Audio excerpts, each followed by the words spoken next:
Gravação iniciada, presidente. Conselheiros, boa tarde mais uma vez, dando continuidade à nossa sessão do dia 10 de novembro, na parte da tarde. Vamos continuar com o processo número 31 da pauta de relatoria da conselheira Edeli, recorrente Rana Plásticos, interessado em Fazenda Nacional. Peço quem tiver com o microfone ligado que desligue o microfone, por gentileza, apenas a relatora. Quando estiver pronta, pode começar. Obrigada.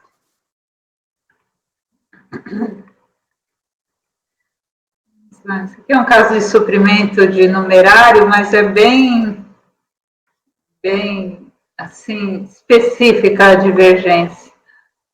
O recurso contribuinte foi negado provimento ao recurso voluntário, né, entendendo não comprovado aqui o suprimento de numerário por sócio. Lançamentos do ano calendário 2002, né, presunção de omissão de receita de suprimento numerário, a autoridade julgadora admitiu comprovados parte dos suprimentos e dos pagamentos, e o colegiado ACO negou provimento ao recurso voluntário. O contribuinte opôs embargos, foram rejeitados, interpôs recurso especial e a divergência foi admitida. No recorrido, constou a contribuinte devidamente intimada a comprovar através de documentos hábeis e idôneos, coincidentes dos valores, a origem dos recursos fornecidos a ela por seu sócio, não logrou demonstrar a origem de 80 mil e 100 mil. O paradigma, aqui passando ao voto, aceitou, cotejando contas bancárias do supridor e da suprida, diante dos extratos e demais documentos, tem por induvidosa comprovação da efetiva entrega. Então, a divergência aqui está se a apresentação de extratos bancários do supridor e da suprida é suficiente para afastar a presunção de omissão de receita com base em suprimento de numerário. Então, o contribuinte aduz que a autoridade julgadora de primeira instância, com referência aos mútuos de 100 mil e 80 mil, concluiu que a origem propriamente dita do numerário disponível na conta corrente do sócio não foi comprovada, não sendo possível verificar se os recursos são provenientes dos rendimentos tributáveis isentos ou de tributação exclusiva auferidos em 2002, lembrando que na declaração de bens não há saldo de aplicação financeira em 2001. Então, a situação do caso é que se considerou que esses extratos não eram suficientes porque a conta bancária do sócio não estava informada na declaração de imposto de renda pessoal física, ao passo que o paradigma não fez essa exigência. Então, eu vou passar direto ao voto.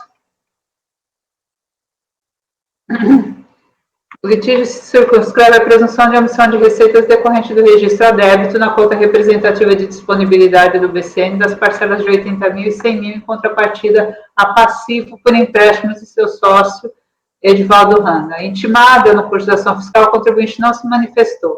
Examinando os documentos apresentados em impugnação, a autoridade julgadora concluiu naquela linha que eu mencionei que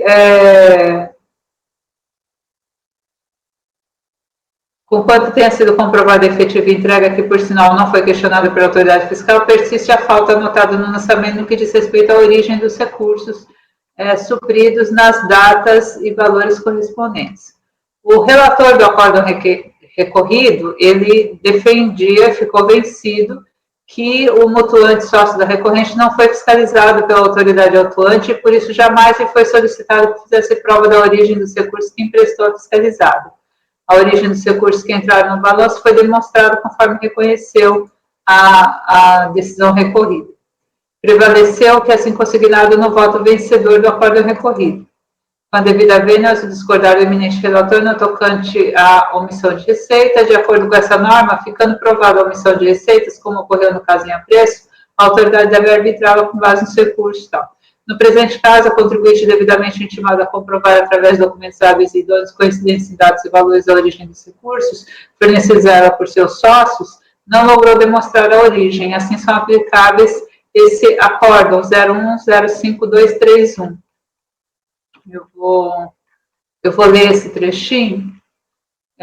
Ao contrário das teses contidas nos paradigmas, esta Câmara Superior tem decidido a exaustão que os suprimentos atribuídos a sócios da pessoa jurídica, cujos requisitos cumulativos e indissociáveis da efetividade e origem não for devidamente comprovado com documentação hábil, devem ser tributados como receitas omitidas.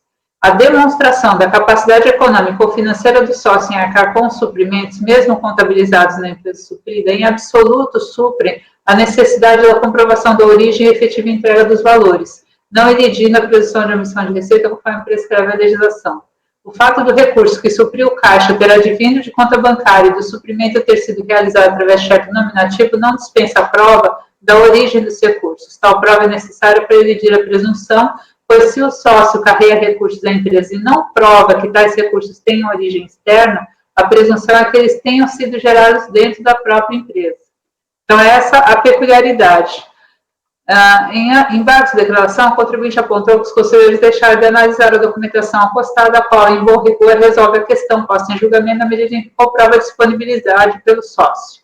Em seu entendimento, os resumos financeiros dos extratos são mais que suficientes para comprovar a disponibilidade financeira do sócio, conforme pode-se comprovar, ele tinha aplicações de 418 mil e foram reduzidas a 156 mil no final de 2002. Em suma, das disponibilidades do sócio em referência foram baixados, tanto que supriria os 80 e os 100 mil. Esses embargos foram rejeitados, e aí, só resumindo, é porque é preciso comprovar que há uma origem externa, esse todo o fundamento até aqui. O voto condutor do acordo recorrido se pauta no que decidido no 0105231, que eu extraio mais um trecho aqui para ficar bem claro. Mais uma vez reafirma-se, a conta bancária em nome do sócio não comprova a origem dos recursos, pois o banco apenas os guarda em nome do depositante. A origem deve ser comprovada com rendimentos, venda de bens, empréstimos obtidos pela pessoa física e supridora. Significa dizer que não basta o sócio da pessoa jurídica demonstrar que dispunha de recursos em sua conta bancária para arcar com as transferências questionadas. Exige-se a prova da origem dos recursos mantidos em tal conta. Daí a divergência fácil do 105.13.383, que admitiu provada a origem no cenário aí de apresentação de extratos, de efetivação do depósito. No presente caso, a autoridade julgadora em primeira instância observou que a documentação da impugnação comprova tão somente a transferência de numerário, e esta prova era insuficiente porque a origem propriamente dita do numerário não foi comprovada, não sendo possível verificar se os recursos são provenientes de rendimentos tributáveis isentos ou não, inclusive porque a declaração de bens e direitos não continha essa aplicação financeira. Diante desse cenário, a contribuinte provou em recurso voluntário que o sócio deixou de consignar na declaração de bens aplicações de títulos de renda fixa que representavam 569.225 mil em 2002, declinando em montante compatível com as transferências. Os extratos apresentados correspondem à conta do BCN, a mesma indicada como origem das transferências promovidas. Todavia, ao deixar de informar tais direitos na declaração da pessoa física, o sócio deixa de correlacioná-los com os rendimentos oferidos naquele ano calendário, subsistindo a possibilidade de sua origem ser receitas subtraídas da escrituração da pessoa jurídica. Acrescente-se ainda que a contribuinte intimada não prestou qualquer esclarecimento ao fisco, deixando para fazer apenas em sede de recurso voluntário, quando há muito expirado o prazo decadencial para a revisão da declaração de rendimentos do sócio. Em tais circunstâncias, cumpria-lhe não só provar que o sócio dispunha de valores acumulados em aplicações financeiras, mas também que esses direitos têm origem em rendimentos próprios, sem qualquer vinculação com as operações da pessoa jurídica, a semelhança de como procedido em relação a outras justificativas. Isso ele fez. Ele tinha outros rendimentos que não haviam sido declarados também, que vieram de um imóvel, que veio de herança, que ele vendeu, e relativamente a essa outra origem externa de recursos, a DRJ admitiu que estava comprovada um outro suprimento feito. Agora, para essa operação, a única coisa que ele traz são os extratos de uma conta de sua titularidade e que não estava declarada na declaração de imposto de renda pessoa física. Então, de onde vieram esses valores? Subsiste a dúvida se eles vieram da própria pessoa jurídica, né? Se seriam receitas omitidas mantidas numa conta bancária de titularidade do sócio não declarada na declaração do imposto de renda. Se ele tivesse declarado, já teria uma origem ali justificável pela própria variação patrimonial, dos rendimentos contra a variação patrimonial. Como essa conta não estava declarada e a prova veio sendo feita de forma precária durante o contencioso, sem nenhum esclarecimento durante a fiscalização, então entendo que o acordo recorrido está correto e, por essa razão, nego o provimento a recurso especial da contribuinte. Ok. Então, vamos lá. Doutora Lívia, como vota? Acompanho. Doutora Viviane, como vota? Concordo com a relatora, acompanho. Doutora Amélia, como vota? Também acompanho. Doutor Fernando, como vota? Acompanho, presidente. Doutor Tozelli, como vota?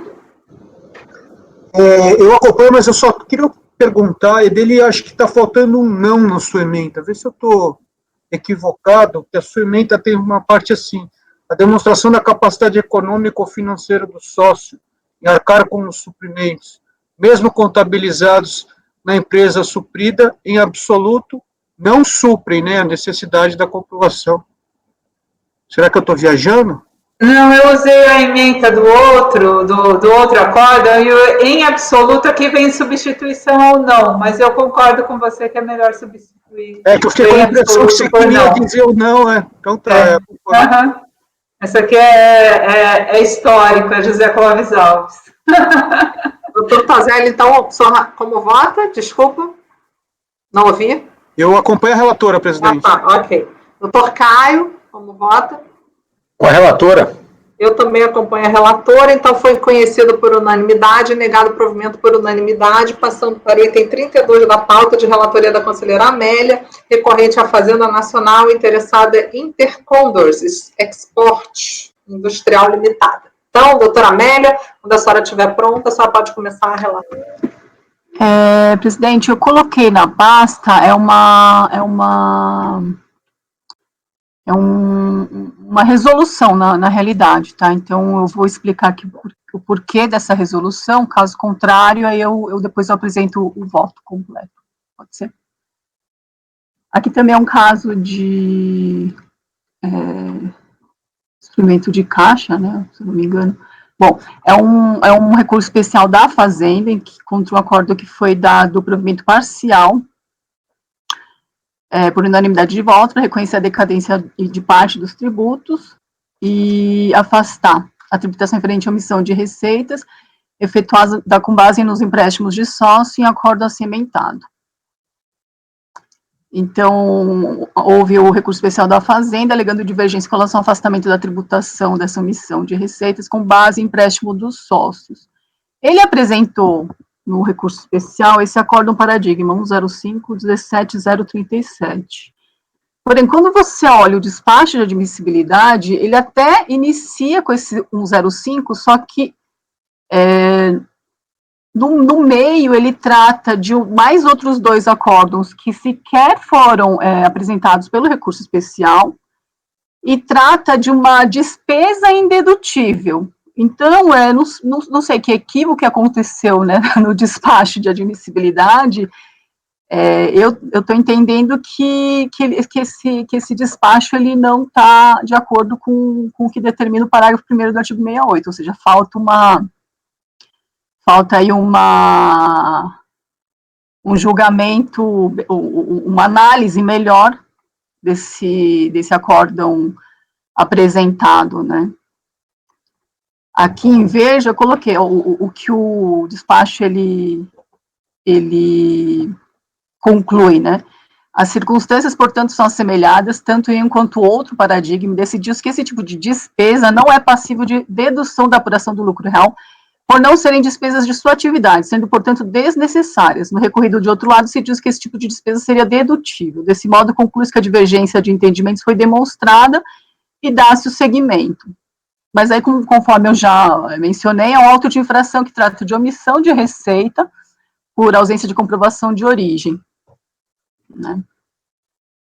Então, indo ali mais abaixo na proposta de resolução, analisando o despacho recurso especial, verificou que o recurso apenas trouxe um acórdão paradigma, 105.17.037, o despacho até cita esse acórdão colacionando a ementa, porém, traz a ementa de outros dois, 108.07.360 e 103.21.42, que tratam de assuntos não relacionados ao presente caso e sequer foram apresentados pelo recorrente. Então, a sua análise, entendo eu, não preencheu o que determina o parágrafo 1º, desde que não houve um despacho fundamentado. Então, eu entendo que haja necessidade do retorno à presidência da Câmara para um novo despacho de admissibilidade devidamente fundamentado no acordo paradigma apresentado, nos termos da norma transcrita. Então, no caso decididos que o paradigma mostra ser apto a comprovar divergência, os atos devem retornar para julgamento, após a intimação do contribuinte para apresentar suas contrarrazões, caso queira, né? Ou a PGFN apresentar a petição de agravo. Não sei se deu para entender. Ok. Conselheira Edeli. A relatora para o saneamento. Conselheira Lívia. Com a relatora, só uma dúvida. No caso desse, eu poderia fazer um despacho?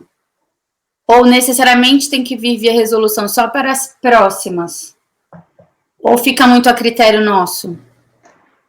Olha, até a gente já discutiu isso, né, há um tempo atrás. Até a doutora André levantou isso. A gente já teve essas discussões em outras ocasiões.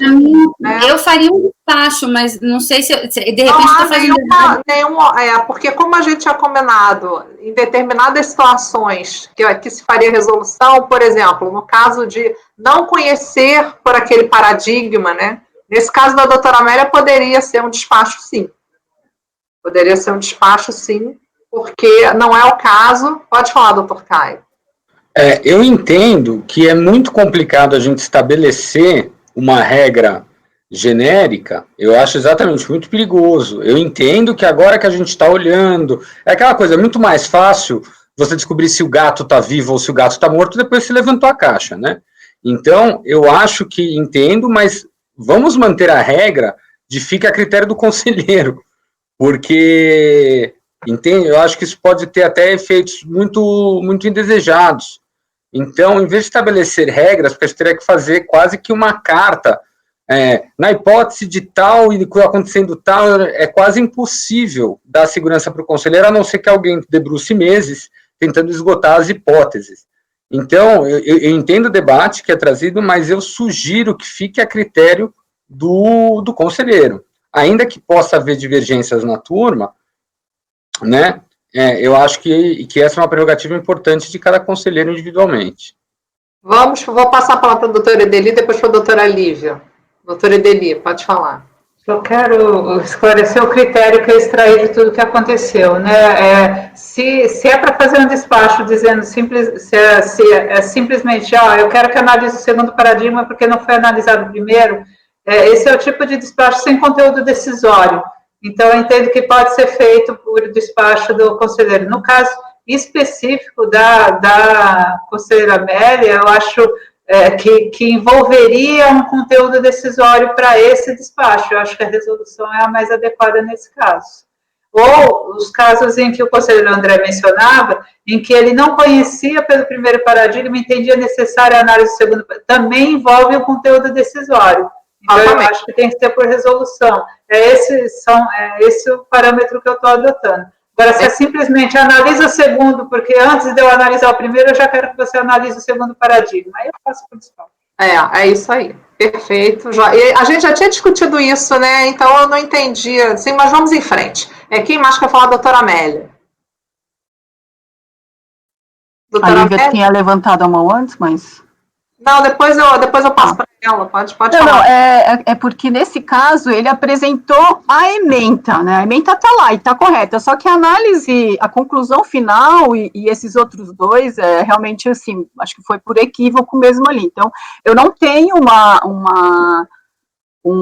qual que foi a decisão fundamentada no despacho de admissibilidade, isso não existe para mim, por isso que eu entendi. Mas, de fato, a ementa está correta, né? Vou passar a bola para a doutora Lívia. Pode falar, doutora Lívia. Eu entendi. A minha pergunta foi dúvida mesmo, porque eu não foi querendo questionar a conduta, assim, porque se acontecesse comigo, eu não saberia o que fazer mesmo. Então, acho que, e na dúvida, acho que eu vou trazer para o colegiado também, se eu tiver que ter algum conteúdo da história, acho que o critério da dele foi interessante, vou adotar. Mas foi realmente dúvida, não foi questionando nada, acompanho a relatora, tanto que falei, acompanho, só tenho essa dúvida para as próximas. Então... Não, de maneira nenhuma. Tranquilo. É só porque, como a gente já tinha vindo à tona em outras sessões, em alguns momentos até que o doutor André estava, então eu entendi que isso já estava superado. Mas então, ok, vamos em frente. Vamos passar então para a doutora Viviane. Doutora Lívia com a resolução, não é isso? Tá, doutora Viviane, como vota? Acompanho a relatora. Doutor Fernando, como vota? Com a relatora, presidente.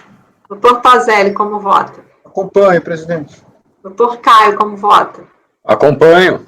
Eu também acompanho, então, por unanimidade de votos, foi convertido o julgamento em resolução para saneamento. Qual é o tipo de saneamento, então, doutora Amélia, só para me relembrar aqui? Retorna à presidência da Câmara para um novo despacho de admissibilidade fundamentado no acórdão paradigma apresentado pelo recurso especial, no único paradigma apresentado. Para apreciação do único paradigma apresentado.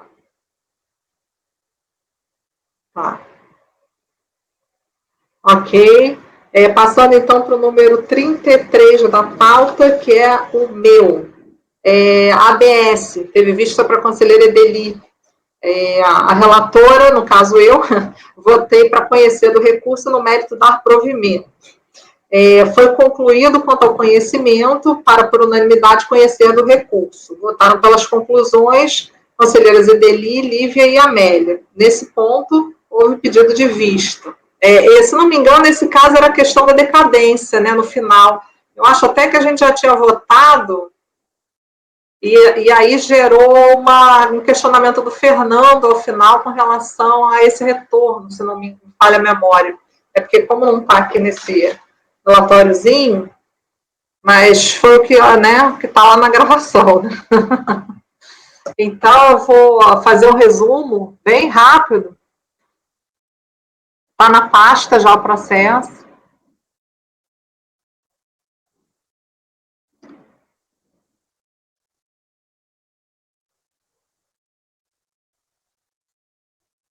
Então, o caso aqui é auto de infração, cobrança de RPJ, CSL, PIS e COFINS, né? Aí eu transcrevi o auto, né, os termos, a decisão recorrida, também trouxe a ementa, encaminhados os autos para a ciência da Fazenda, ela interpôs o recurso, a Fazenda Nacional Recorrente, isso mesmo. Aí eu trago aqui a situação exposta pela Fazenda no seu recurso especial, sigo em frente. Aí o recurso regularmente admitido, consoante despacho de admissibilidade, estou nas folhas 7. O recurso foi admitido, consoante despacho de admissibilidade, tendo ali sido identificadas duas matérias para serem rediscutidas por esse colegiado. Multa de ofício proporcional, qualificada pela prática reiterada e aplicação denunciada da súmula 14. Então, a contribuinte foi cientificada do recurso especial de sua agenda, quedou inerte, não apresentou contra-razões. Então, no conhecimento aqui, a gente já tinha votado, só reiterando aqui rapidamente, do acima exposto, de se concluir que, submetidos os presentes autos colegiados paradigmáticos, o julgado se reverteria quanto ao tema agravado, com manutenção para aqueles colegiados da multa qualificada. Assim, entendo caracterizada a divergência suscitada quanto à qualificação da multa e conheço do recurso fazendário. Quanto à aplicação da súmula 14, ressalvo inicialmente que, a partir do teor do recurso fazendário, em especial considerar 7986 7991, não entendo que o acórdão 11.02.00502 tenha sido indicado pela recorrente como paradigma quanto a este segundo tema, mas sim como um terceiro paradigma quanto ao primeiro tema que é abordado no item A, supra, assim descartada a sua análise com fulcro no 67, parágrafo 7º do RICAF.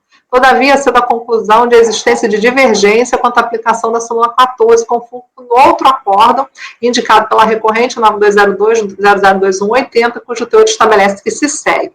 Aí eu transcrevo, se disso a partir do teor do acórdão paradigmático supra, que se tratando do presente caso, situação fática probatória onde restou caracterizada a reiteração da conduta de omissão de receita do sujeito passivo, também aqui o colegiado paradigmático supra, concluiria pela não subsunção do caso em exame ao teor da súmula 14 do CARF, assim concluindo pela manutenção da qualificadora em divergência em relação ao posicionamento do colegiado recorrido, cujos fundamentos se alinham aos precedentes da referida súmula.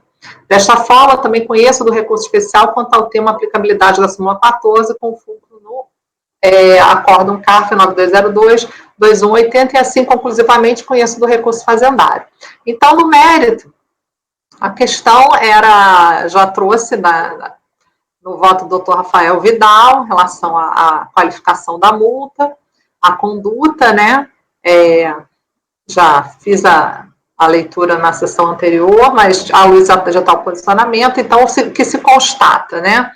Permanece a essa altura em discussão, então, somente a aplicação não da qualificadora.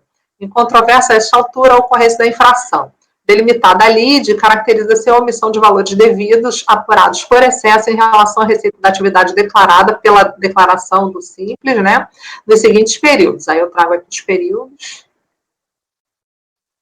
Então, quanto à manutenção da qualificadora do quadro acima, o que se constata quanto à infração e litígio, né, a efetiva omissão de receitas relevantes pela contribuinte de forma consistente no período de 36 meses consecutivos, sem exceção, sendo de se descartar, assim, que se trata de receita de menor representatividade frente à declarada pela contribuinte, cuja obtenção por arbitramento entende ter sido realizada de forma escorreita, bem como se possa caracterizar, tratar de erro em tal montante e com tal frequência. E mais, infere-se que o objetivo era a sua manutenção na sistemática simplificada, deixando de efetivamente trazer a lume sua verdadeira receita, o que evidencia o intuito doloso de sonegar tributo, visando sua permanência no Simples Nacional.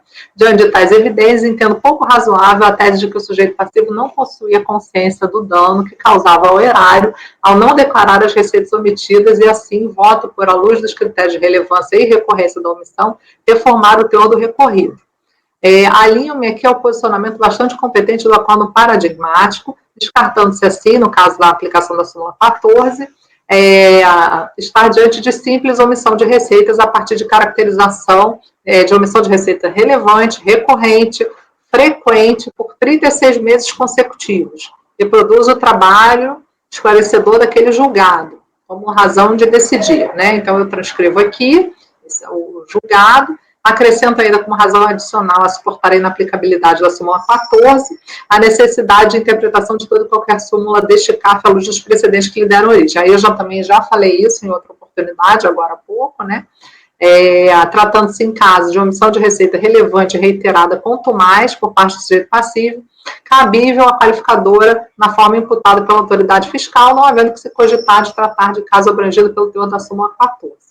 Então, eu voto por dar provimento ao recurso especial, estabelecendo, então, a qualificadora. Então, no caso, eu conheço e dei provimento ao recurso fazendário.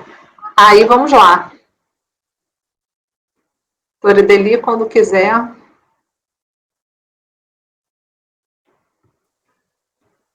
Eu acho que a gente ainda precisa resolver a questão de ordem para votação, né? Porque esse seu voto, então, é só para restabelecer a multa qualificada? Sim. Então, o seu entendimento é que não restabelece as parcelas decaídas? Na verdade, eu não enxerguei, eu falei na última sessão, vou ver o que o colegiado entende, como aconteceu ontem. Então, se o colegiado entender que realmente deva voltar para analisar, não tem problema nenhum, eu vou me submeter ao colegiado. Isso eu falei na última sessão. Aí o processo foi para vista. Então, não tem problema nenhum. Se o colegiado entender que houve realmente a necessidade do retorno, não tem problema nenhum quanto a isso. Isso não fere. Esse não é retorno. Esse não é retorno. É que o acórdão recorrido, ele afastou a qualificação da penalidade e, em consequência, reconheceu a decadência. Então, aí voltou às exigências. Isso. Oi? Voltou às exigências a serem restabelecidas, né? Como não há decadência, não é isso? Então, vai se exigir, não é isso? Então, o que foi colocado, a multa de 150 retornando, a decadência, ela se prolonga. O fisco, ele pode exigir, não é isso? Isso não está no seu voto. Não, eu estou debatendo. É isso. O que eu estou dizendo é o seguinte, eu restabeleci a multa qualificada. Nesse ponto, doutor Fernando, enquanto a gente estava votando, ele falou da questão, se alastra, se estende, por conta da multa qualificada, o prazo decadencial ele passa por 173. Ou seja, os tributos são exigíveis. Muito bem, eu concordo. Agora, a questão para mim é, se houve o exame de mérito desses tributos, não há mais que se apenas exigir. Essa foi a discussão. Não, a discussão é um pouco diferente. Na minha visão, a discussão é um pouco diferente. O seu voto, da forma como ele está, ele, inclusive porque a Procuradoria, ela caracteriza a divergência só em relação à qualificação, e ela pede que o recurso seja conhecido e provido para reformar o acórdão recorrido na parte objeto de resignação, restabelecendo a multa de 150 por se ter configurado a ação fraudulenta. Então, a Procuradoria nem mesmo pede a reversão das parcelas consideradas decaídas. Eu concordo com a Procuradoria, eu estou dando pelo tempo. Não, deixa eu... Então, sim. Eu vou divergir, né? Eu só queria o esclarecimento do seu voto para eu poder divergir, então. Perfeito. Porque e aí, deixa eu colocar... aí que tá. Eu não estou entendendo a sua divergência. Esse é o ponto. É por isso que eu estou tentando esclarecer com você qual que é o seu entendimento. O seu entendimento é tão só restabelecer a multa qualificada? É isso que está escrito no seu voto. É o meu entendimento, o recurso da Procuradoria. Então, aquelas parcelas que foram declaradas decaídas no acórdão recorrido continuam decaídas. Se eu restabelecer a multa, Edeli, se eu restabelecer a qualificação da multa, eu não posso considerar que estão decaídas. Então, mas isso não está no seu voto, é por isso que eu estou perguntando. Mas eu não precisaria dizer isso. Eu entendo que sim. Eu não tenho, assim, se eu restabelecer a multa qualificada, é como se...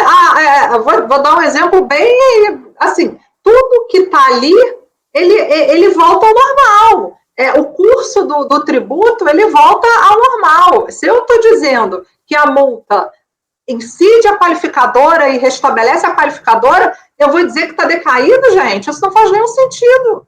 É que você não está dizendo. Então, como nós estamos numa instância especial, na minha visão... Eu posso dizer, isso faz com que te deixe mais tranquila com isso? Não é questão do que me deixa mais tranquila, não. É só como você...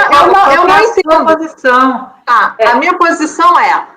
Eu vou manter a multa qualificada. Em detrimento disso, para mim, eu não tenho que falar que as parcelas decaídas têm que ser restabelecidas, mas eu posso falar, porque se for uma questão importante para o colegiado, para deixar isso claro, não vejo nenhum problema de colocar isso no meu voto. Então, isso é sectário. O que eu quero dizer é que você tem que manter a sua... Não estou querendo mudar o seu entendimento, eu só estou querendo entender a sua e já entendi. Para mim, você entende que a forma como está aqui é suficiente para restabelecer a multa qualificada eu entendo que não, eu discordo, né? Então, eu dou provimento ao recurso especial da Procuradoria por outros fundamentos, né? Eu te acompanho pelas conclusões, no conhecimento. Deixa eu só colocar meu voto lá na pasta. Tá.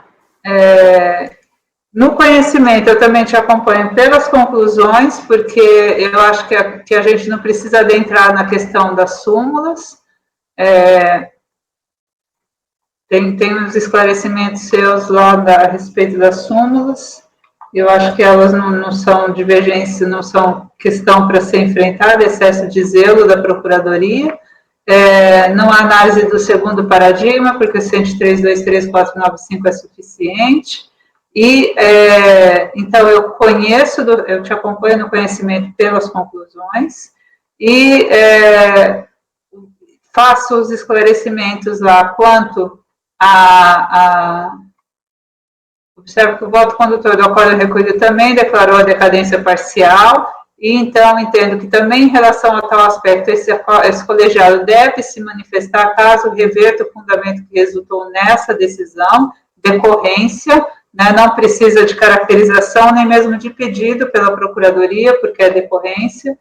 Então, trago aqui os precedentes em que já nos manifestamos dessa forma, em que o colegiado adentrou a questão da decadência, apesar de não ser divergência específica, e aí concordo com os seus fundamentos e conclusões para restabelecer a multa qualificada, porque aqui é omissão de receita reconhecida pelo contribuinte, que ele agiu de forma reiterada para se manter na sistemática do Simples, né, sem informar essas receitas, e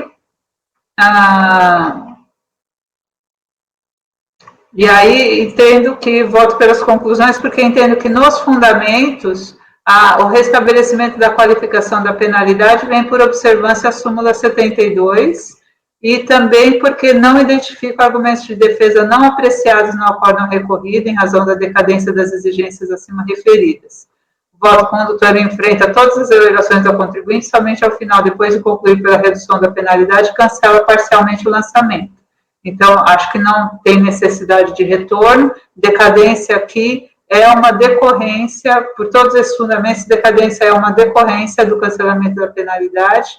Então, como vejo um alcance maior no recurso especial trazido pela Procuradoria, eu dou provimento a ele, mas é para restabelecer a qualificação da penalidade e as exigências declaradas, consideradas decaídas no acórdão recorrido. Eu entendo que isso tem de ser expresso, por isso eu te acompanho pelas conclusões.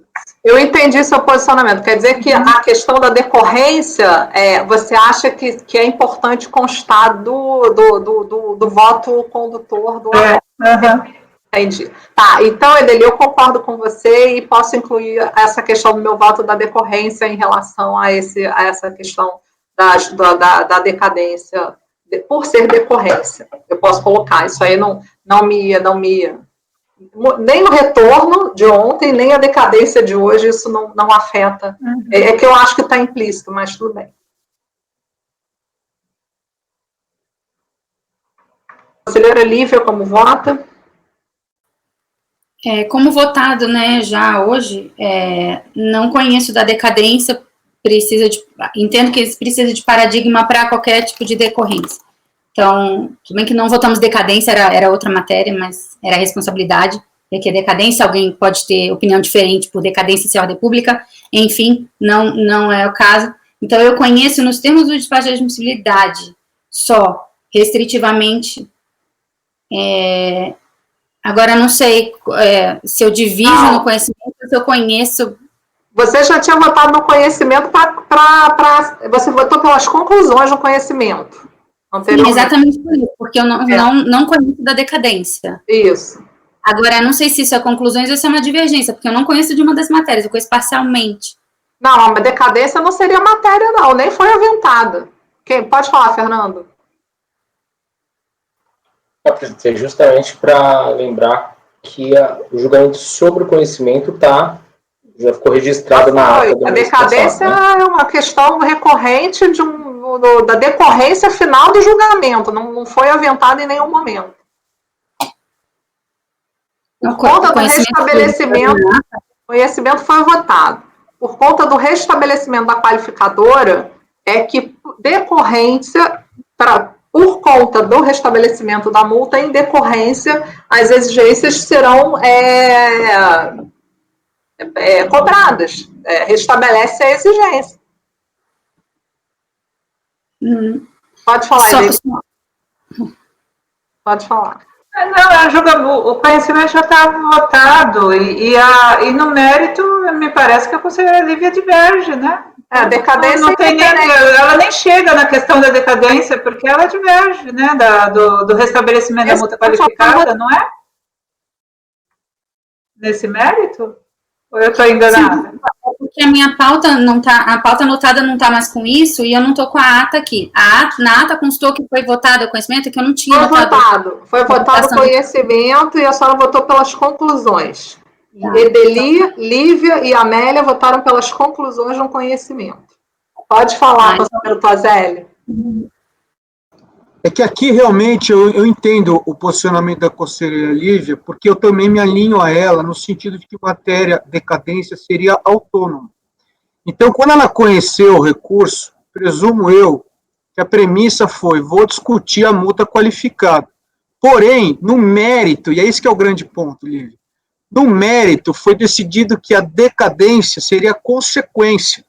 Então, aqui a gente está no mais um debate interessante, que é o quê? Na nossa visão, nem seria matéria a ser conhecida aqui, porém, no voto da presidente, que é a relatora, ela colocou isso como consequência. Então, para te deixar tranquila, de repente, faça uma declaração de voto, a gente pode fazer até, para explicar que o conhecimento ali tido no voto é um conhecimento que estaria restrito à matéria multa qualificada, e que você não concorda com decadência sendo algo decorrente sem ter sido pré-questionado com um paradigma específico. Aí eu acho que a gente esclarece, né, porque senão aqui nós vamos... vai ficar circulando e não vai resolver nada. Isso, obrigada, Tozelli, ótimo. Então, conselheira Lívia, como é que a senhora vota? A senhora está votando ainda, né? Então, vamos lá. Não votei, mas obrigada, Tozelli. Exatamente isso. Então, farei declaração de voto, no mérito eu divido, já na primeira, nem chegaria na decadência, como esclarecido pela Adeli. Perfeito. Conselheira Viviane, como vota? Eu acompanho a relatora com essa questão da decorrência, inclusive, já manifestada em votos anteriores. Acompanho. Ok. Conselheira Amélia, como vota? Eu acompanho também a relatora, mas acho que pelas conclusões, né? Ok. Conselheiro Fernando, como vota? O presidente também acompanha a senhora, né, o voto da presidente e relatora, pelas conclusões em razão daquelas questões da reiteração lá, né, que a gente já comentou. Ok. Conselheiro Tozelli, como vota? Eu acompanho a divergência da doutora Lívia, presidente. Ok. Conselheiro Caio, como o senhor vota? Com a divergência, presidente, da doutora Lívia. Perfeito. Então, vamos lá. No conhecimento, a gente já tinha votado, conhecido por unanimidade, votaram pelas conclusões Edeli, Lívia e Amélia. E no mérito, foi dado provimento por maioria, vencidos Lívia, Tozelli e Caio, pelas conclusões Edeli, Amélia e Fernando. Certo? De todo modo, eu vou incluir a questão do prazo decadencial, tá? Tanto no meu voto, no final, como decorrência. Pode falar, Lívia. Só registrar minha declaração de voto, então. Declaração de voto, Lívia, perfeito. Eu também. Edeli, Devia. Edeli já está, né? Devia. Perfeito, Edeli.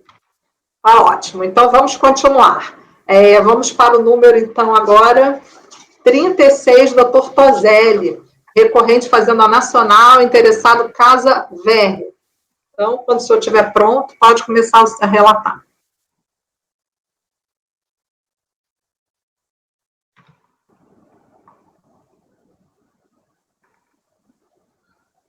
Vamos lá. Trata-se de recurso especial de divergência interposto pela PGFN, face de decisão proferida no acórdão tal, na parte em que, por unanimidade, o colegiado afastou a qualificação da multa em relação ao item 002 do auto de infração, reduzindo-a de 150% para 75%. Em resumo, o litígio é decorrente de autuação que exige IR-reflexo 2007 e 2008, em face da identificação de omissão de receitas por depósitos bancários creditados em contas de titularidade da contribuinte. De acordo com o relatório da decisão oral recorrido, trata-se de auto de IR-reflexo para constituir o crédito tributário em total de 17 milhões, incluindo o principal, a multa de ofício e a multa qualificada de 150, e os juros de mora devido até a data da lavratura, 2007 e 2008, conforme TVF.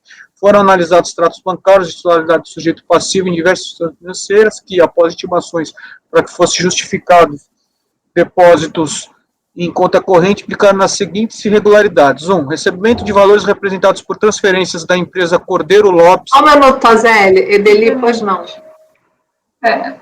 O crédito tributário do processo... É que não é tudo. É só o principal, né? Desculpa. Aquele... Aqui o grosso disso aí, Edeli, você vai ver que é o 001, que é o principal cliente dele, aí só houve um dos itens, é a multa qualificada para o item 002. Não, é só que não, eu só estranhei aqui que eu fui abrir o auto de infração e são 17 milhões, né? Mas isso é o valor consolidado, né? O que está valendo os 8 milhões é só o principal, né? Desculpa. É o valor original. Daquele campinho da nota do processo. Tá, desculpa. Imagina. Então, o primeiro item é omissão de receita do principal cliente, que é essa empresa Cordeiro Lopes. Aí o item 2, valores a crédito correspondente a descontos de cheque, sem comprovação de origem. Terceiro, recebendo valores através de transferência bancária. E o quarto, depósito dos cheques, de 2 cheques, 210 e 25.600 realizados na conta corrente. Aí, o que ele qualificou com a multa de ofício? O item 1, que aí realmente eu sei que vai importar para alguém a origem. Então, o item 1, ele identificou que a origem, de fato, era do principal cliente. Então, seria a receita proveniente de venda. O item 2 e o item 3, ele não chega a identificar a eventual origem. Ele discriminou um do outro item, são esses dois que compõem o item 002 do auto, que é esse que nós vamos discutir a multa. Mas a origem aqui é só desconto de cheque e algumas transferências bancárias. Então, após a apresentação de impugnação, a DRJ julgou o lançamento parcialmente procedente, afastando parte do crédito tributário em razão da decadência. Houve recurso de ofício e voluntário, os quais foram julgados em conformidade com o seguinte dispositivo. Por unanimidade de votos, Fernando, eu acho que você estava nesse julgamento, salvo o melhor juízo. Por unanimidade de votos, negar provimento ao recurso de ofício, e por maioria de votos, dar provimento parcial ao recurso voluntário para reduzir a multa de ofício, justamente em relação àquele item 002, que são aquelas duas receitas por presunção de cheque e algumas transferências bancárias. E a multa qualificada do 150 da receita de venda do principal cliente foi mantida. E aí, agora eu lembrei, o doutor Fernando foi designado conselheiro, o voto vencedor, para afastar a solidariedade, não tem nada a ver com a multa qualificada, que é o objeto desse processo. Em relação à redução parcial da multa de ofício em questão, a Fazenda Nacional recorreu a esta colém da Câmara nos seguintes termos.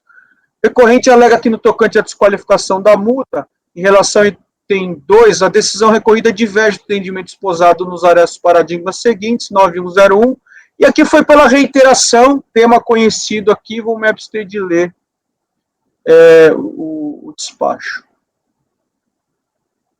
Intimada do acórdão recorrido do segmento do recurso especial, a contribuinte não se manifestou. É o relatório, presidente. Posso seguir? Conhecimento aqui, na mesma linha desses casos anteriores, prática reiterada, então eu adotei o despacho decisório, o despacho de exame de segmento aí, e mantive em razão de entender que há dissídio. Mérito.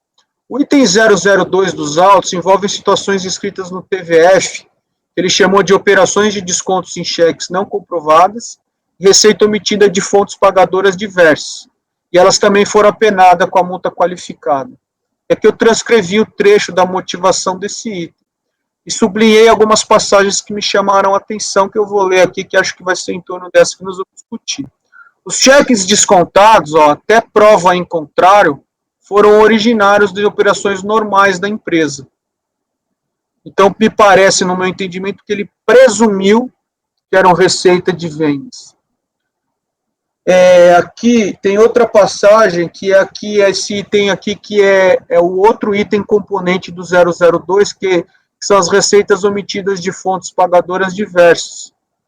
Aí aqui ele fala que a fiscalização foi regularmente intimada para comprovar que os valores recebidos através das transferências foram devidamente reconhecidos e contabilizados, os valores omitidos encontram-se discriminados no demonstrativo juntado, então ele pegou as transferências que estavam no extrato e afirmou categoricamente as transferências bancárias de valores feitas por clientes que não foram escriturados deveriam compor a receita bruta das operações da contribuinte. Ao adotar essa conduta, ficou caracterizado de forma inequívoca, a clara intenção do agente de ocultar a ocorrência do fato gerador do tributo.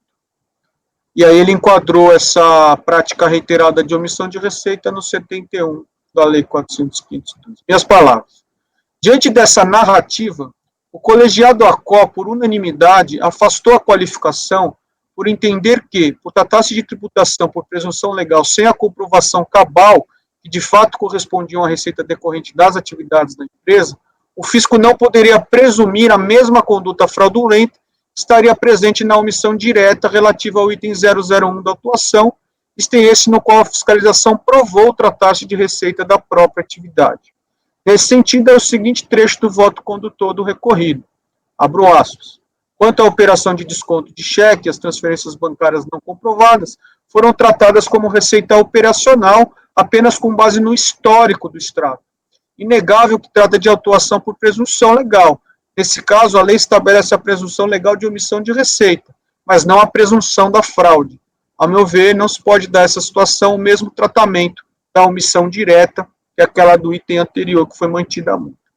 Nesse contexto, sem adentrar no mérito se a omissão direta também deveria ensejar ou não a multa qualificada, essa matéria não é objeto de discussão, entendo que nenhum reparo cabe à referida conclusão, inclusive diante da súmula 25. O efeito, o artigo 72 da 4.502, ao trazer a conduta típica denominada de fraude...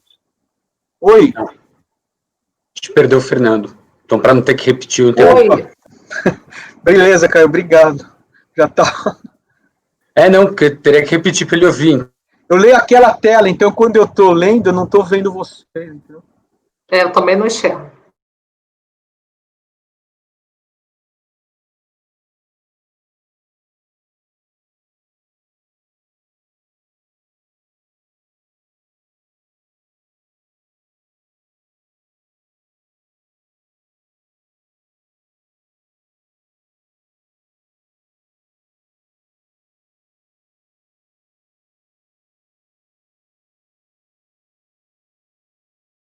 A internet do Fernando caiu.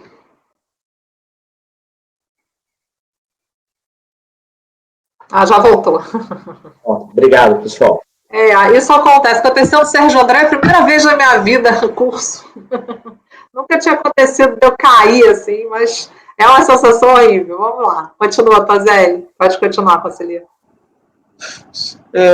Então, eu começo o voto reproduzindo a fundamentação do acórdão de que o fisco não poderia presumir que também aquelas receitas do item 002 seriam decorrentes da atividade.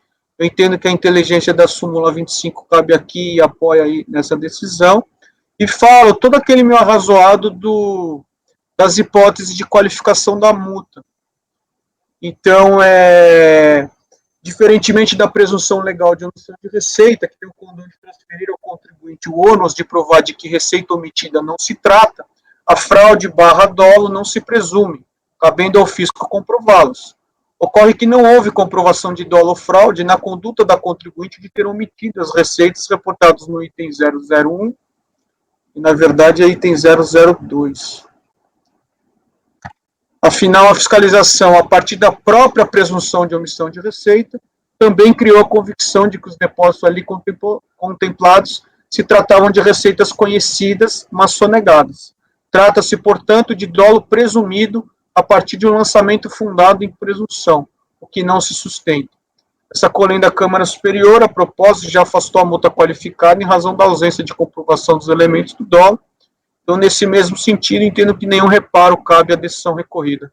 Aqui eu deixei de explicar toda aquela nossa tese da prática reiterada, porque eu achei que o voto ele foi bem categórico. Eu sei que para alguns conselheiros aqui, a origem da receita é relevante. É esse o ponto que acaba prevalecendo a decisão desse colegiado. Então, para evitar voto por conclusão, não sei, óbvio, pode ter outra coisa que incomode, eu tirei toda aquela nossa tese minha do Caio da Lívia, de que prática reiterada não é critério, e foquei só de que o fisco não poderia presumir que o item 2 também era receita de atividade, na linha do recorrido, que foi unânime nesse sentido. Então, presidente, eu conheço do recurso, e no mérito eu nego-lhe provimento, como voto. Ok, conselheiro, obrigada. Conselheira Edeli? Ok.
Aparentemente, quando a fiscalização afirma que essas transferências, que esses descontos de cheques são de operações com clientes e essas transferências foram feitas por clientes, ela se pauta numa afirmação da contribuinte de que, olha, teve valores aí que vieram de clientes, mas que são recuperação de inadimplência.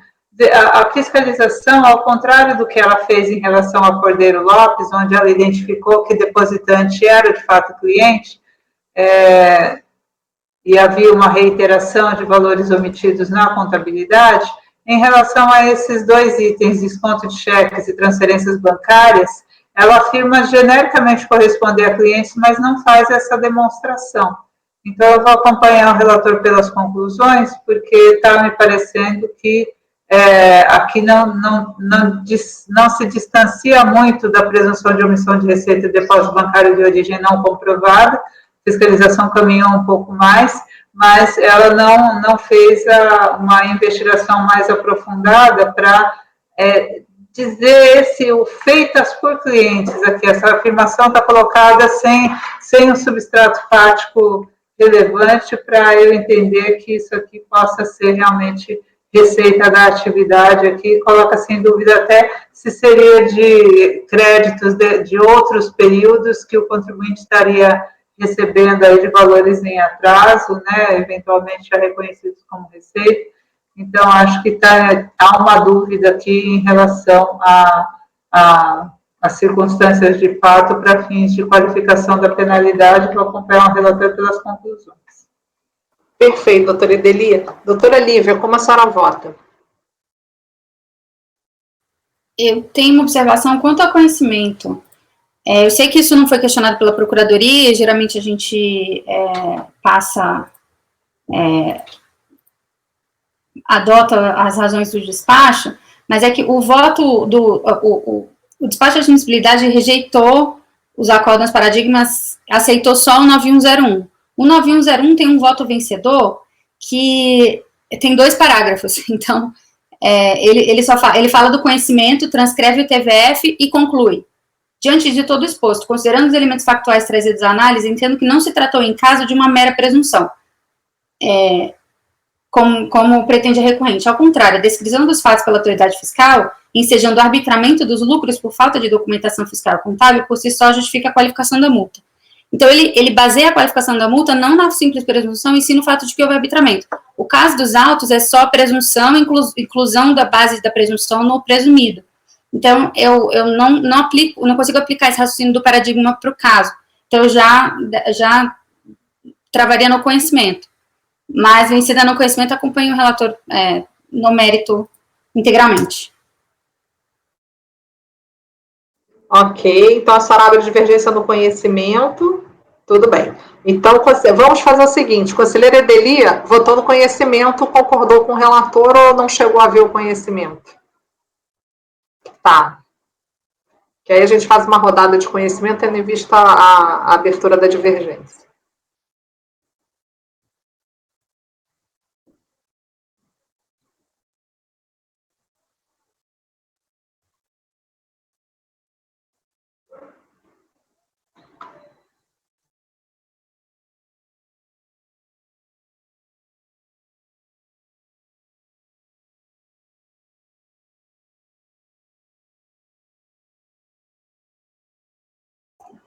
Aqui, para mim, só um adendo, conselheiro, você viu a ementa do acordo? A prática reiterada de omissão de receitas caracteriza a conduta dolosa. Para mim, é exatamente isso, pô. É que realmente eu foquei na ementa, né? Concordo Mas o racional dele... Gente, só um minuto, porque está falando todo mundo ao mesmo tempo. Conselheiro Toselli conclui, depois eu vou passar a palavra para a conselheira Lívia, depois a conselheira Ideli. Vai lá, conselheiro Toselli, conclui a sua fala, por favor. Até me chamou a atenção que eu falei, nossa, arbitramento, assim, é que a ementa do paradigma é a prática reiterada de omissão de receitas caracteriza a conduta dolosa. Para mim é exatamente por isso que eu conheci, porque é exatamente essa discussão. Ok, conselheira Lívia, por favor. Não, realmente, pela ementa, assim, é que quando você vai no voto, parece que a ementa não está refletindo o voto vencedor. Então, mas o voto vencedor é tão lacônico também, né? Ele transcreve o TVF e fala, então, por isso, eu acho que não. Então, também, mas concordo. Mas eu vou pela fundamentação, entende? Então, não conseguiria. Ok. Conselheira Ideli, por favor, pode falar. O paradigma traz aqui no relatório, já no segundo parágrafo, omissão de receita e depósito bancário de origem não comprovada 2002-2003, multa qualificada, por fraude nessas circunstâncias, então é reiteração em razão de presunção. Eu entendo que eu concordo com o relator quanto ao conhecimento. Ok. Conselheira Lívia, então, abre a divergência no conhecimento. Conselheira Viviane, como a senhora vota no conhecimento? Conhecimento acompanha o relator. Conselheira Amélia, como vota no conhecimento? Acompanho o relator. Conselheiro Fernando, conhecimento. Com o relator, presidente. Conselheiro Caio, no conhecimento. Com o relator. Eu também com o relator. Então, foi conhecido por maioria, vencida a conselheira Lívia no conhecimento. Agora, vamos ao mérito. No mérito, o relator negou o provimento. Então, conselheira Edeli, a senhora mantém as suas conclusões. Acompanho pelas conclusões. Perfeito. Conselheira Lívia, como a senhora vota? Acompanho o relator integralmente. Ok. Conselheira Viviane, como vota? Legitivo abrir divergência, que o caso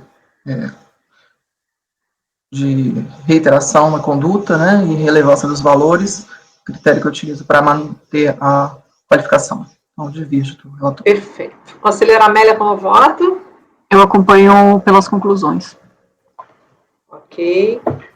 Conselheiro Fernando, como vota? Pelas conclusões também, presidente. Conselheiro Caio, como vota? Eu acompanho o relator. Ok. E eu vou acompanhar a divergência da conselheira Viviane. Então, no caso do mérito, foi negado o provimento por maioria, pelas conclusões Edeli, Amélia e Fernando, vencidas André e Viviane. Então, caímos naquele mesmo problema do 3-3. Então, Edeli, Amélia e Fernando pelas conclusões. Né? Eu vou fazer a declaração de voto. Então, melhora, dever Edeli. Ok? Então, ótimo. Pode falar, doutora Lívia? Mas vai para ementa o fundamento do Toselli mesmo? Continua do relator, porque eu não estou incluída. Então... Não, o que a gente fez no caso anterior é o fundamento que vai para a ementa é aquele que é comum ao voto do relator e da declaração de voto. É o aglutinado. Pode falar, conselheiro Toselli? Realmente. Aí eu sugiro, Edeli, como você vai ser a relatora da declaração, de vez de eu... Se você puder já mandar a ementa, aí eu mudo a minha ementa. Eu sugiro, Tá bom. Dever Edeli, ótimo. Então, vamos seguindo. Conselheira Amélia, a senhora é a próxima, número 38 da pauta, recorrente Fazenda Nacional, interessada em ficar serviços. Então, é um recurso da Fazenda contra o acórdão 101.001.131, que foi dado provimento parcial, recurso voluntário, por unanimidade de votos, para reduzir a multa em 75%, e por maioria para excluir a responsabilidade tributária. O recurso especial trata somente da desqualificação da multa. O despacho de admissibilidade ele foi admitido, com base aqui no 107.08452, evidente intuito de fraude, 107.08942. Mas eu já fui.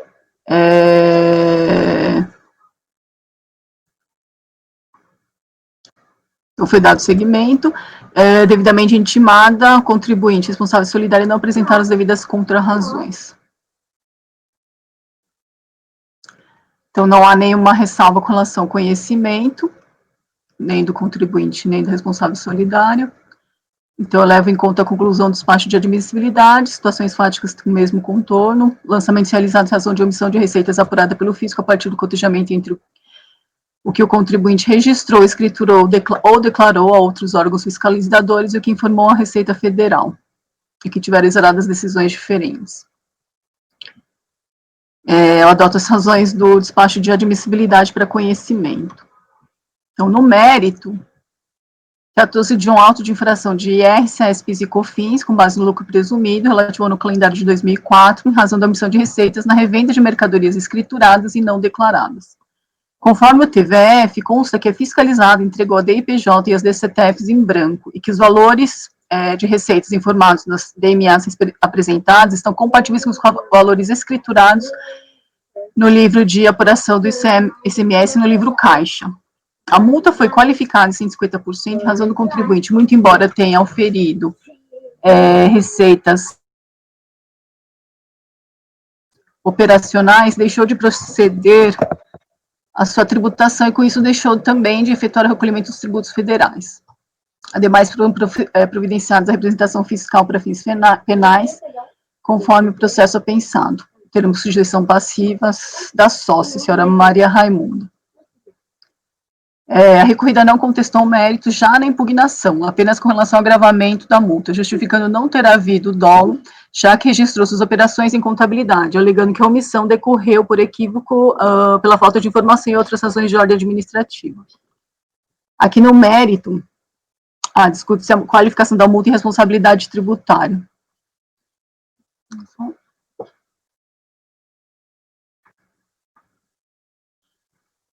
Segue trecho do TVF que justificou a qualificação da multa.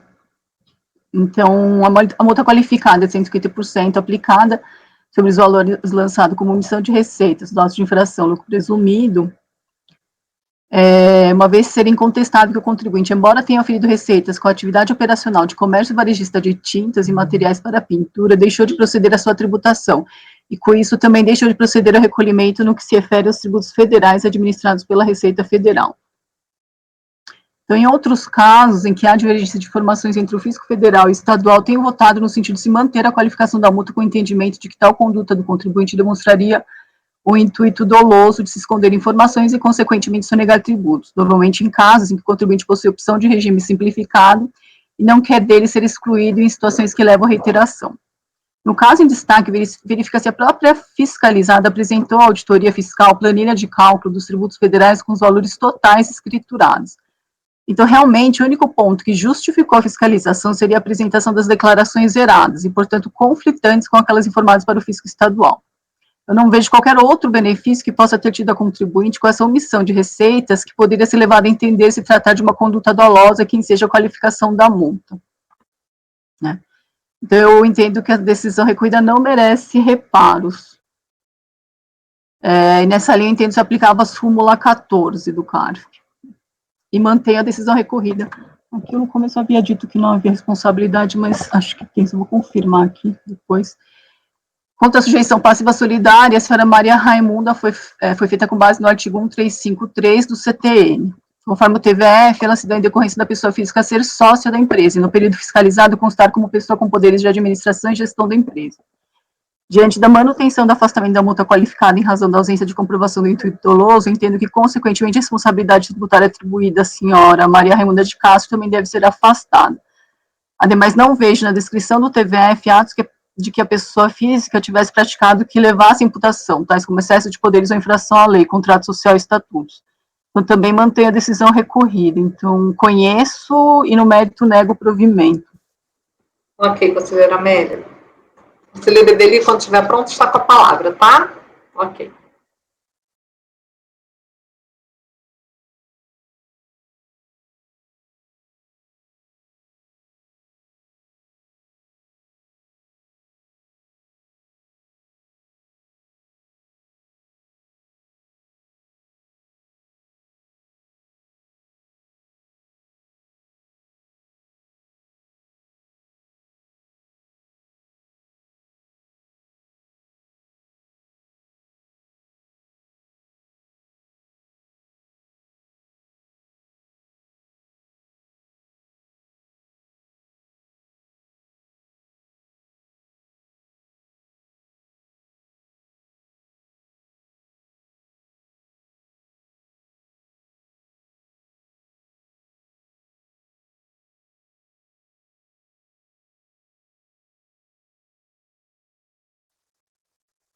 Eu participei do julgamento do recorrido, né, e lá eu acompanhei o relator pelas conclusões, fiz declaração de voto, não sei se está encartada, teve algumas que não foram encartadas, deixa eu confirmar.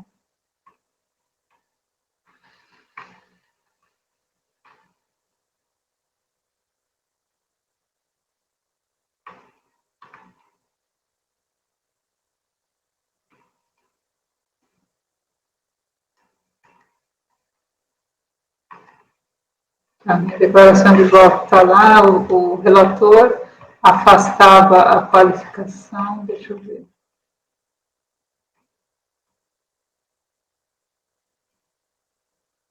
Ele afastou simplesmente pela aplicação das súmulas, e, na verdade, o vício que eu suscitei foi de falta de motivação na qualificação da penalidade. A fiscalização vai descrevendo, em momento nenhum ela fala de intenção. Ela fala, olha, ele entregou a DPJ zerada, entregou a DCTF zerada, então, está naquela dúvida de o cara está mal assistido, tem um contador ruim, ou o que ele está querendo fazer, né? E a fiscalização só pontua, eu constatei isso, e quando chega na qualificação da penalidade, ela fala que a multa de 150 se aplica quando o contribuinte ofere receitas e deixa de proceder à sua tributação e recolher. Então, essa cláusula geral, né, para mim, não distingue 150 de 75. Né? Então, para mim, precisa ter alguma coisa mais aqui, né? Que ele deixou de fazer isso em todos os meses, que isso evidencia a intenção de não recolher, né? Então, é possível que tenha sido por isso que a multa tenha sido qualificada, mas esse processo aqui eu acompanho o relator acompanho o relator pelas conclusões, porque eu entendo que há vício de motivação na qualificação da multa de ofício, né? Não é uma questão só geográfica, né, de não constar aqui no tópico 4 da qualificação da multa de ofício, é que também nos itens precedentes ele só pontua os fatos. Em momento nenhum ele faz uma mínima inferência acerca da conduta, né, da motivação da conduta do sujeito passivo. Então, uma acusação dessa, né, ela conduz necessariamente aos 75%, para chegar aos 150%, precisa ter alguma coisinha a mais. Né? Eu entendo que eu não posso construir essa parte a mais no julgamento, que ela teria que vir na acusação. Então, vou acompanhar, deixa eu só ver, porque a Amélia fez a ressalva de que nessas circunstâncias também costuma manter a qualificação, né?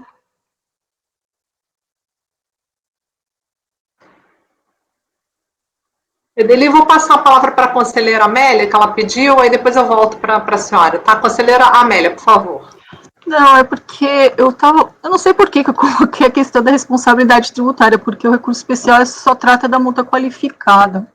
É que vem por decorrência, né? Será que foi por isso que eu... pode ser, não sei. Eu lembro que eu fiz aqui, mas agora revendo o recurso especial, ele só fala da multa qualificada. Conselheira Lívia, pois não, pode falar. Não, a questão é que não está nem no pedido, né? Vem por decorrência sem ser pedido, inclusive, porque o pedido dele é só restabelecer a multa qualificada de 150. Eu tenho a minha opinião, eu só estou perguntando para quem acha que tem decorrência, se acha que precisa estar no pedido ou não. Eu já falei no voto anterior que eu acho que não precisa, mas nesse caso aqui eu não vou falar nada porque eu também acho que não tem a qualificação da penalidade, então... Eu vou acompanhar a relatora pelas conclusões, porque eu não faço nem essa inferência aqui, que então realmente o único ponto que justifica a fiscalização seria a apresentação das declarações zeradas. Eu não consigo nem fazer essa dedução do termo de verificação fiscal, de tão lacônico que ele é, de tão tamanha falta de conexão entre as verificações e a conclusão, e a qualificação da penalidade. Então, eu vou acompanhar pelas conclusões. E mantendo a decisão recorrida, eu acho, conselheira Amélia, que nem precisaria falar da responsabilidade tributária. Como você pode até por negar provimento. Só se você ficasse vencida. No final, eu coloquei, diante da manutenção do afastamento, em razão da ausência de comprovação, também, consequentemente, mas é que, de fato, o recurso especial, ele não tratou nada da responsabilidade tributária. Eu fiquei Eu acho que a decorrência só surge quando você reverte o fundamento. Do contrário, não há necessidade de manifestação. Eu vou retirar essa parte da responsabilidade tributária que está no final do voto, tá? Vamos continuar. Mas, de qualquer forma, eu vou acompanhar pelas conclusões. Vamos continuar a votação para a gente avaliar. Isso está no recurso especial, ele trouxe paradigma, não tem nada citado sobre responsabilidade. É que estranho. Então vamos em frente. Doutora Lívia, como a senhora vota? Eu vou acompanhar o conhecimento pelas conclusões, só porque eu não conheço da responsabilidade, mesmo não está no pedido, não está no paradigma. Eu sei que do jeito que está escrito aqui, está escrito que no voto da doutora Amélia, que ela conhece nos termos do despacho, mas no mérito ela vai dizer que o mérito é da responsabilidade também.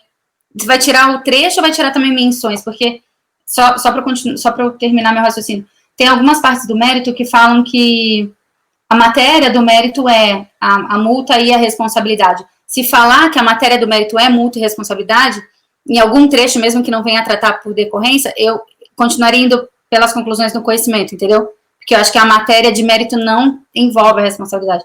Por isso que, para mim, retirar só o trecho da responsabilidade não seria suficiente. Conselheira Amélia, pode... desculpa, a senhora quer concluir? Conclui, doutora Lívia. Concluiu? Tá. A doutora Amélia, esclarecendo isso... Ok, conselheira Amélia, pode falar.